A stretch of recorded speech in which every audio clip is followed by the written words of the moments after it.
ariko hari Imana ije kurezo witala Stephen dra, hari Imana ije kukurengera cyane. Haleluya.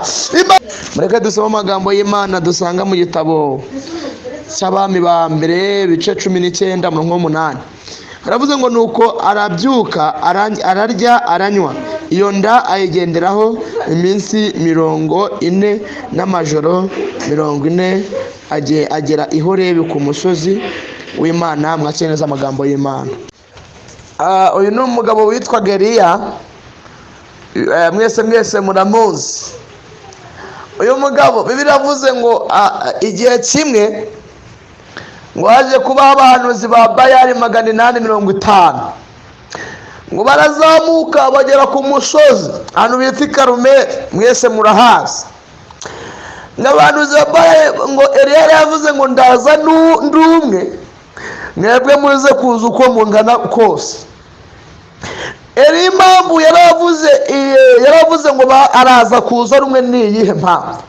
Nuko umuntu uri kumwe n'Uwiteka, ingabo zose zamutera uko zaba zingana, nashaka bari isi yose ari kumwe n'Uwiteka, uyu muntu ari umwe, Uwiteka aramurwanirira. Haleluya. Ngo nta rugamba watsindwa uri kumwe n'Uwiteka. Bivuga ngo nta ntambara utatsinda uri kumwe n'Uwiteka. Cyangwa ukoze iyo uretse Uwiteka, intambara yose warwana uratsindwa. Nushaka uzane ufite mu mufuka amamiliyoni utari kumwe n'Uwiteka uratsindwa. Bivuga ngo haranira kurwana urugamba urwo rwose uri kumwe n'iki? n'Uwiteka. Haranira ibyo uzakora byose kuba uri kumwe n'iki? n'Uwiteka. Nujya gukora ubukwe uzaharanire gushaka Uwiteka abe mu ruhande rwawe. Nubona fiance ubwira Uwiteka agare mu ruhande rwawe kugira ngo bitazapfa. Eliya akimara kubica ndaramanuka ngo arangiza abwira Ahabu ati nutanyaruka ngo uva hanga imvura iragutsinda hanga. Eliya ngo Ahabu ajya mwiga. Eliya kuko yari ari kumwe n'Uwiteka ngarakebura arirukanka, umuyaga wase rwacu uramugurukana.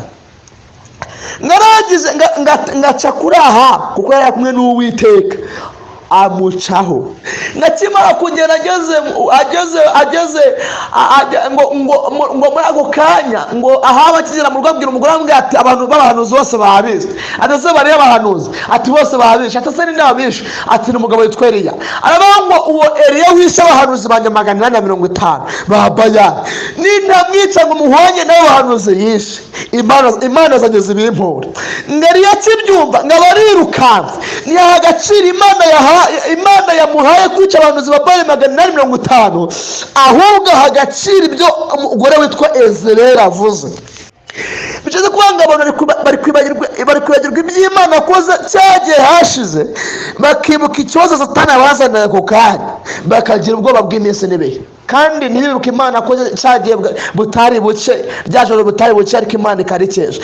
Mbona ujya utangariza Satani, ujya umumbwira ngo Imana yakesheje ryajoro n'iri riraca. Umubwenge Imana yangaburiye cyagiye narishonze, n'ubu birangaburira. Umubwire ngo Imana yishyuye yakerede cyagiye nari ifite, n'iyi ngizayishura. Umutangaza umubwenge Imana mbere Stephen dra, Imana yambaye ibyo gukora cyagihe n'ubizabimpa. Umubwenge Imana ngore buka cyagihe n'ubizampa umwana.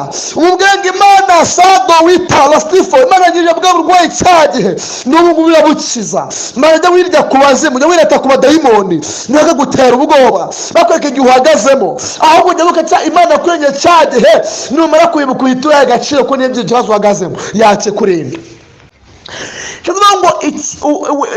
Mbese ibintu biguteye ubwoba, ibintu bikugose, mbese wibiha uburemere, kuko Imana iri kumwe nawe iremereye kurusha ibibazo biguteye ubwoba. Haleluya cyane, haleluya. Ngo birangije Eliya ngarirukanka asiga umugaragu we agenda urugendo rw'ijoro rimwe n'umunsi umwe, ngagera mu ishyamba. Hari ahantu hari igiti cyitwa umurotemu. Iyo umuntu akiryamaga munsi, amakakama yacyo akamugwaho, yahitaga apfa. Ngo rero aragenda ngo yiryamiye munsi y'icyo giti cyitwa umurotemu, ngo yisabira gupfa. Akimara kwisabira gupfa, n'ako kanya ngahita yisabira gupfa, kubwo Ezebeli avuze, ngahita ajya kwisabira gupfa. Ntiyahe agaciro Imana yamuhaye imbaraga zo kwica abantu 850. Ntiyahe agaciro Imana yabanye nawe, ntiyahe agaciro Imana yavuganye nawe Vowita. Imana yakoranye n'agaga imvura imyaka 3 n'amezi 6, imyaka 2 n'amezi 6. Ntiyahe agaciro. Ngo Eliya agaciro ijambo Ezebeli avuze, ngarirukaga. Arangije kwiruka ngajya mu munsi y'igiti cyitwa umurotemu. Aravuga ngo ubugingo bwanjye ntibutabasogokuruza banjye, icyabinduta nuko bwava ngapfa. Ngo Imana yohereza marayika, ngaraza kumangera mu mbabara mugati byuka. Ikintu nakundiye marayika w'Imana yaje, ntagazana umutwe gusa, ariko Imana ibohereze marayika. Muri amasaha Imana ibohereze marayika, igire marayika yohereza ku buzima bwawe, igire marayika yohereza mu kazi kawe, igire marayika yohereza ku mugabo wawe, igire marayika yohereza ku bana bawe, igire marayika yohereza aho utuye, igire marayika yohereza ku buzima bwawe Imana. Haleluya cyane, haleluya. Akira marayika uje mu byawe mu izina rya Yesu. Ngarangije Imana itagira ukuntu ibigenza, ngo yohereza marayika. Haleluya. Nagira ngo utangarize, nubwo Satani yashaka kuriganya umugambi w'Imana ku buzima bwawe, ariko Imana iracyafite gahunda yo kukurengera cyane. Haleluya. Nubwo Satani agambiriye kuriganya umugisha ku buzima bwawe, ariko Imana iracyafite gahunda yo gukomeza kuguha umugisha. Haleluya. Nagira ngo utangarize, nubwo Satani yaraza iterabwoba ku buzima bwawe, ariko hari Imana ije kurezo witara Stephen. Hari Imana ije kukurengera cyane. Haleluya. Imana ishimwe, Imana ihimbazwe. Hari Imana ifite uburyo, hari Imana ifite umugambi mwiza kuri wowe, kandi njya gutangariza ngo umugambi Imana uracyakomeje kuri wowe, naguhagaze. Ngo marayika araza aravuga ngo byuka urye kandi unywe. Ngere yarabyuka ararya aranywa, ngarangiza ariryamye.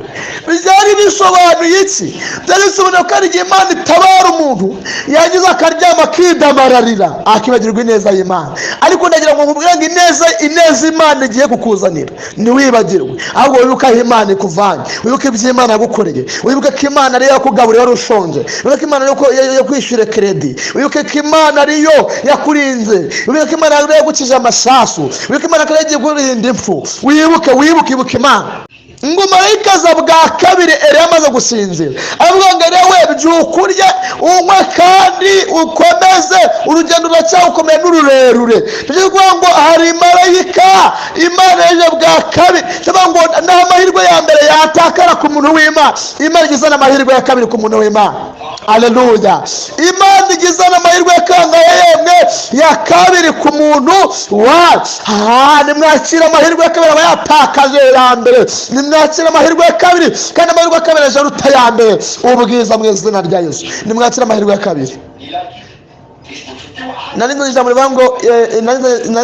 ijambo rivango Imana iguhaye impamba y'urugendo. Hari impamba Imana izanye y'urugendo kugira ngo ukomeze urugendo. Nimwakira impamba y'urugendo mu izina rya Yesu. Haleluya. Ngo nuko iyo ndanga igenderaho iminsi 40 n'amajoro 40, ngagera ku musozi w'Imana witwa Horebu. Niyo jambo twasomye, agera ku musozi w'Imana witwa Horebu,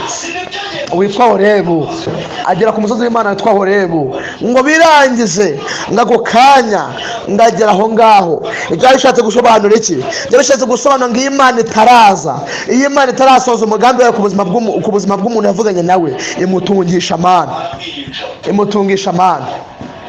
Haleluya. Imutungisha amana. Mwace neza amagambo ye. Haleluya. Ngo nuko iyo ndanga igenderaho iminsi 40 n'amajoro 40, ngagera ku musozi w'Imana witwa Horebu. Niyo jambo twasomye, agera ku musozi w'Imana witwa Horebu, agera ku musozi w'Imana witwa Horebu. Ngo birangize ngako kanya ndagera aho ngaho. Ibyo bishatse gusobanura iki? Ibyo bishatse gusobanura ngo iyo Imana itaraza, iyo Imana itarasoza umugambi wayo ku buzima bw'umuntu yavuganye nawe, imutungisha amana, imutungisha amana. Haleluya, imutungisha amana. Mwace neza amagambo ye. Mureke dusenge mu izina rya Yesu. Mana yacu, Mana ikomeye, ndasenze sengera abantu bari kumva rino jambo ryawe. Nyemerera ubahe umugisha mu izina rya Kristo Yesu w'i Nazareti. Nari mvuze ngo imbaraga z'Imana nizize ku buzima bwabo. Nari mvuze ngo ubwiza bwawe nibuze ku buzima bwabo. Ya masaha nari mvuze ngo bahe impamba y'urugendo. Ya masaha nari mvuze ngo bakomereza amaboko kugukora bacabikunze. Nari mvuze ngo iterabwoba rya Yezebeli ntibagereho. Nari mvuze ngo Uwiteka ngwino bakomereza amaboko, ngwino bahe impamba y'urugendo, ngwino bahe umutsima ubatera imbaraga mu izina rya Yesu wapfaga mwe kazuka. Ngwino ubanira muri umugoroba rero. Imbaraga mbantu zize kuri mu izina rya Kristo w'i Nazareti. Amen.